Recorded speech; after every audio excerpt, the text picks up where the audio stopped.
Subscribe பண்ணாதவங்க subscribe பண்ணுங்க. அப்படியே பக்கத்துல இருக்க பெல் ஐகானையும் பிரஸ் பண்ணுங்க.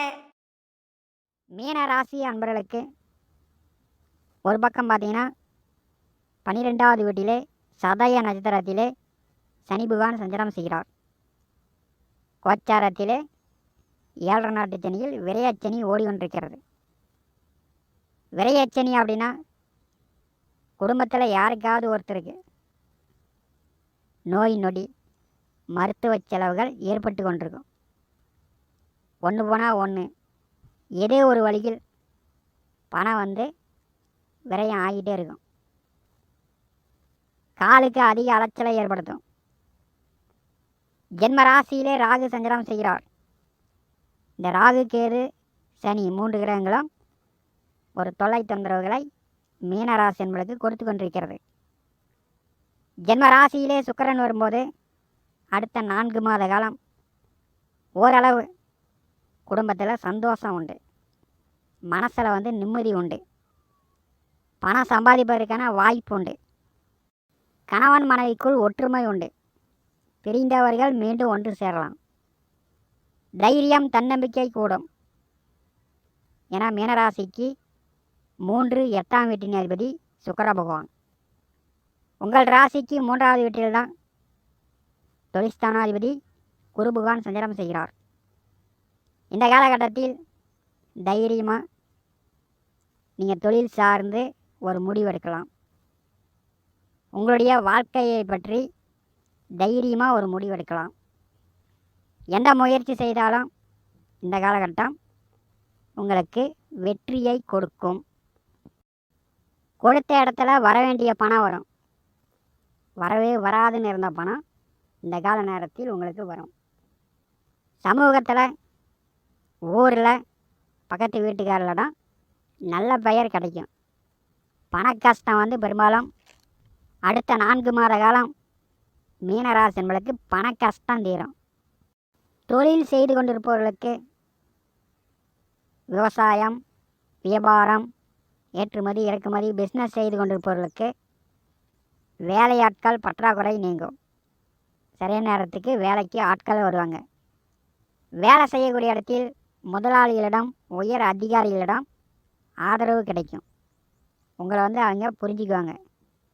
சுக்கிரன் வீட்டுக்கு அதிபதி, பணத்துக்கு அதிபதியாக இருக்கும்போது இந்த கால நேரத்தில் புதிய வீடு கட்டுவதற்கான வாய்ப்புண்டு, புதிய நிலம் சொத்து வாங்குவதற்கான வாய்ப்புண்டு, புதிய ஆடை ஆபரணம் தங்க நகை எடுப்பதற்கான வாய்ப்புகளும் மீனராசி என்பளுக்கு உண்டு. புதிய ஆண் பெண் நண்பர்கள் கூடுதலாக வருவாங்க. எல்லோருமே உங்களிடம் சகஜமாக சந்தோஷமாக பேசுவாங்க. குடும்ப பெரியோர்களிடம் நல்ல பெயர் எடுப்பீங்க. குடும்ப பெரியோர்களுடைய ஆசீர்வாதம் இந்த கால நேரத்தில் அடுத்த 4 மாத காலம் மீனராசி என்பளுக்கு கிடைக்கும். ராசிநாதனும் 3ஆம் வீட்டின் அதிபதியும் பரிவர்த்தனை யோகத்தில் இருக்கும்போது இதுவரை எடுத்த காரியங்களில் தடையாக இருந்துச்சுன்னா அடுத்த 4 மாத காலம் அந்த தடை விலகும். பண நஷ்டம் குறையும், பகை விரோதம் குறையும். அஷ்டமாதிபதி ஜென்ம ராசியிலே சஞ்சாரம் செய்யும்போது உடல் ஆரோக்கியம் மேம்படும், நோய் நொடி தொந்தரவுகள் நீங்கும். மனதளவிலும் உடல் அளவிலும் மீனராசி என்பளுக்கு ஒரு சந்தோஷம் மகிழ்ச்சியை இந்த கால நேரத்தில் அனுபவிப்பீங்க. சுக்கிரன் ஜென்ம ராசியிலே சஞ்சாரம் செய்யும்போது திருமணத்திற்குண்டான வாய்ப்புகள் உண்டு. வரன் பார்த்து கொண்டிருப்பவர்கள் இந்த கால நேரத்தில் வரன் செட் ஆகும். கல்யாணம் நடக்கக்கூடிய வாய்ப்புகளும் மீனராசி என்பளுக்கு உண்டு.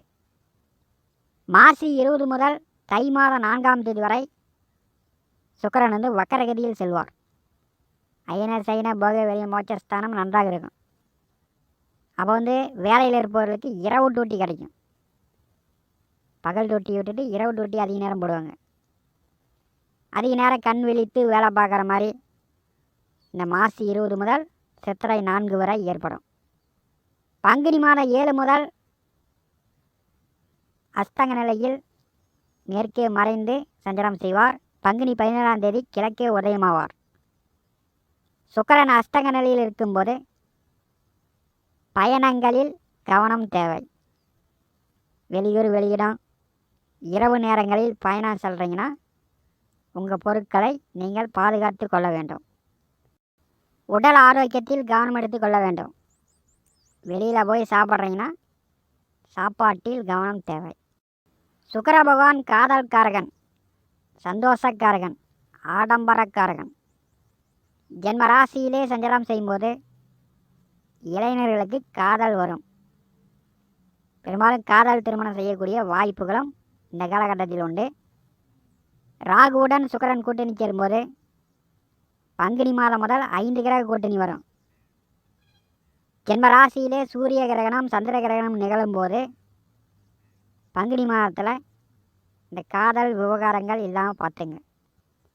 இல்லைன்னா வந்து பஞ்சாயத்து, சண்டை சச்சரவு, கோர்ட்டு கேஸு, வில்லங்கத்தை பார்க்கக்கூடிய அமைப்பும் பங்குனி மாதத்தில் ஏற்படுத்திவிடும். ஏற்கனவே ராகு இருக்கிறார். ராகு அப்படின்னாலே ஒரே பஞ்சாயத்து தான். எவ்வளவோ ஆசைகள் மனசில் இருக்கும், அதையெல்லாம் நிறைவேற்ற விடாது.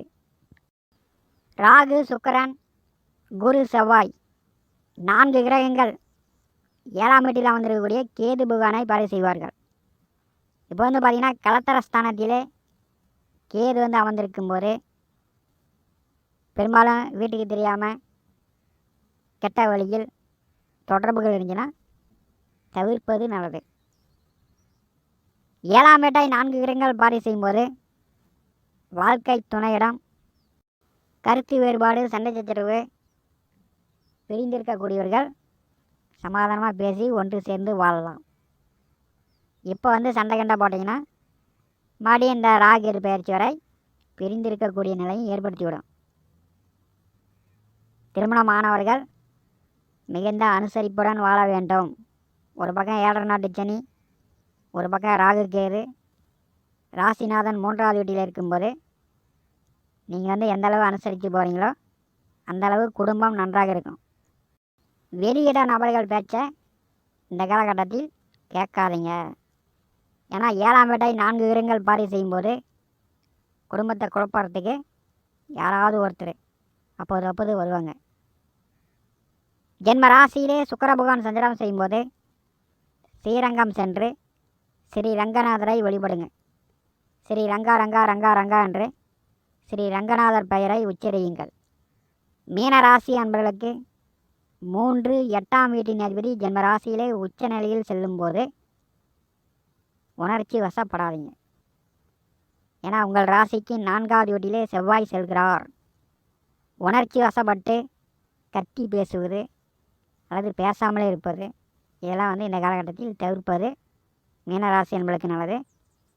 4ஆம் வீட்டில் செவ்வாய் வரும்போது உங்களை வந்து கோபப்படுத்துவார். கோபமாக வரும், ஆத்திரமாக வரும். அதெல்லாம் வந்து இந்த காலகட்டத்தில் தவிர்க்க வேண்டும். மீனராசிக்கு ஜென்ம சுக்கிரன் அடுத்த 4 மாத காலம் கண்டிப்பாக வந்து பணம் சம்பாதிப்பீங்க. சேமிப்பு கூடும். குடும்பத்தில் வந்து உடல் அளவிலும் சரி மனதளவிலும் சரி உங்களுக்கு வந்து சந்தோஷம், நிம்மதி கூடுதலாகவே இருக்கும். ஜென்ம ராசியில் சுக்கிர பகவான் சஞ்சாரம் செய்யும்போது கணவன் மனைவி ஒற்றுமை நன்றாக இருக்கும். இதை வந்து நீங்கள் பயன்படுத்தி கொள்ளுங்கள். மேலும் தகவலுக்கு எங்கள் சேனலை மறக்காமல் சப்ஸ்கிரைப் பண்ணுங்கள். நன்றி.